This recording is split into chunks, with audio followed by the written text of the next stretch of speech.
Hello guys, আমি মিষ্টি চলে এসেছি আপনাদের জন্য আরও একটি নতুন ব্লগ নিয়ে। কেমন আছেন আপনারা? আমি ভালো আছি, আশা করছি আপনারাও সবাই ভালো আছেন। এখন বিকেল ওই 5টার মতো বাজছে ঘড়িতে। শরীরটা একটু অসুস্থ থাকার কারণে আজ সকাল থেকে কোনো রকম ভিডিওসের ক্লিপস নিতে পারিনি। বলতে পারেন আজকের দিনটা আমার খুব সুস্থিতেই কেটেছে, বেশিরভাগটা সময়ই ঘুমিয়েছি। আর ঘুম থেকে উঠে মানুও উঠে গেছে, ওর বাবাও উঠে গেছে, দুজনে মিলে একটু চা খেতে বেরিয়েছে বাইরে। ওর বাবা বিকেলের এই সময়টা আর সকালবেলার দিকে একটু চা খেতে বাইরেই যায়। ও ঘরে তেমন খুব একটা চা খায় না বললেই চলে। আর মানু তো আর চা খায় না, ও ওর বাবার সাথে বেরিয়েছে একটু টুক করে ঘুরে আসবে বলে। আর আপনাদের সাথে কথা বলতে ঘরটাও ঝাড়ু মারা হয়ে গেল। শরীরটা যেহেতু খুব একটা ভালো নেই, তাই দুপুরবেলায় রান্নার পর তেমন স্ল্যাবটা মুছে পরিষ্কার করে রাখিনি, তাই এখন একটু ওই ভিজে কাপড় দিয়ে মুছে নিচ্ছি। পরিষ্কারই আছে, একটুখানি জল দিয়ে মুছে নিলেই হবে।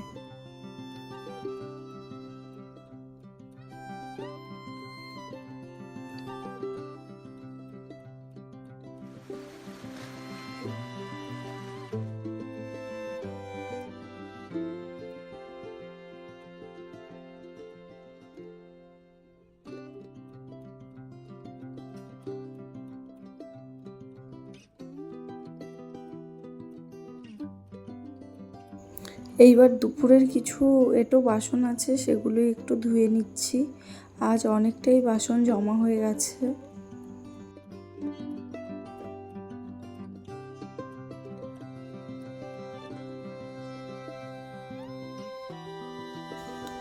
আর এইসব কাজ করতে করতেই বিকেল গড়িয়ে সন্ধে হয়ে এলো।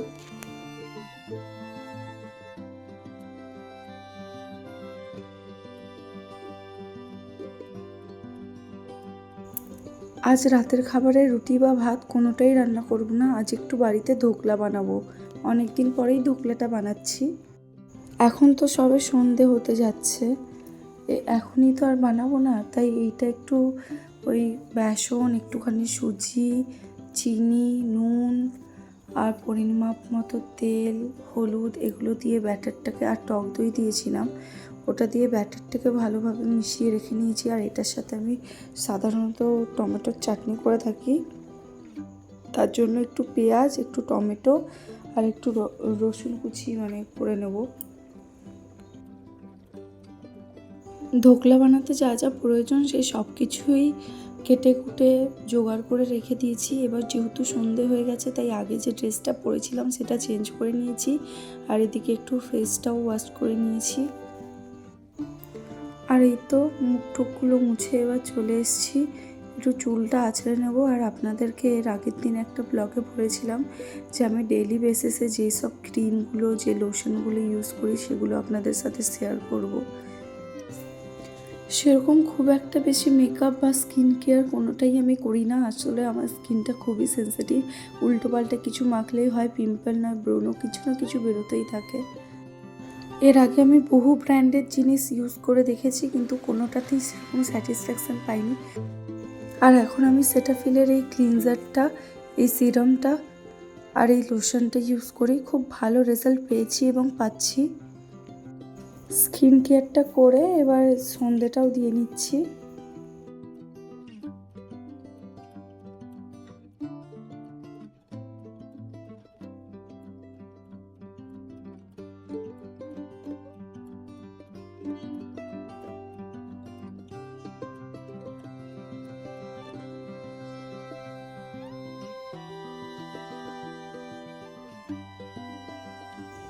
সন্ধেটা দিয়ে পুরো ড্রেসটা চেঞ্জ করে একটা রুমাল জল দিয়ে ভিজিয়ে হালকা করে ওর হাত পাটা মুছে নিচ্ছি।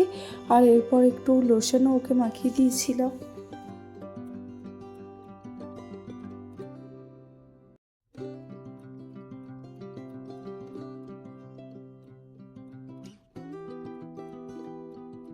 আর এই দেখুন, এদিকে মানুও খেয়ে নিয়েছে, পুরো দুধটাই আজ লক্ষ্মীমের মতন ফিনিশ করেছে।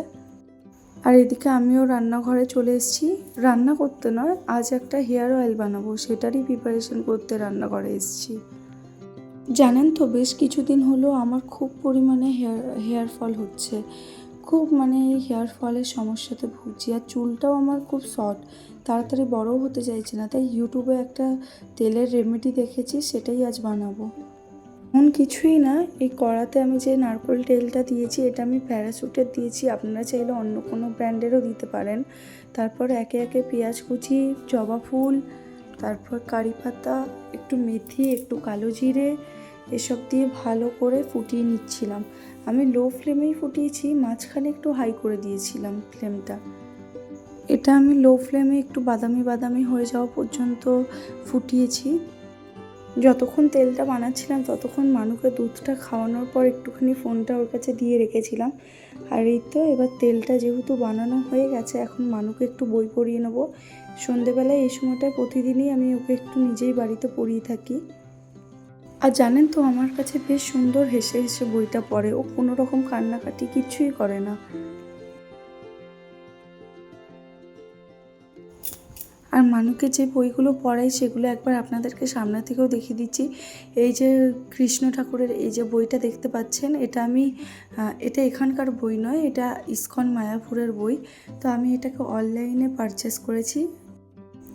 আমি একটু এই ধরনের বইগুলো কুহুকে পড়ানোর চেষ্টা করি, এতে ওর জেনারেল নলেজটাও বৃদ্ধি পাবে। আর প্রতিটি মা বাবারই উচিত সন্তানকে এই ধরনের কিছু ধর্মীয় বই পড়ানো, তাতে এদের মানে ছোট থেকেই আমাদের সনাতন ধর্মের প্রতি একটা শ্রদ্ধা, ভালোবাসা সবটাই জন্মে যায়।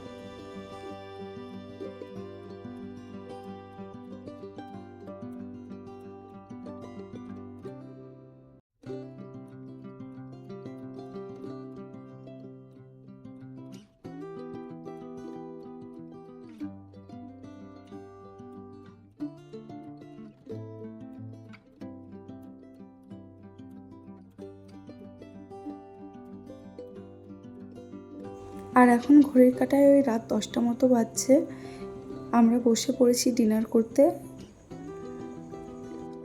তো আজকের মতো এই পর্যন্তই। যদি আমার ব্লগটি ভালো লেগে থাকে একটি লাইক, কমেন্ট, শেয়ার দিয়ে দেবেন। আর যদি আমার চ্যানেলে নতুন হয়ে থাকেন তাহলে চ্যানেলটি সাবস্ক্রাইব করে দেবেন। ভালো থাকবেন, সুস্থ থাকবেন।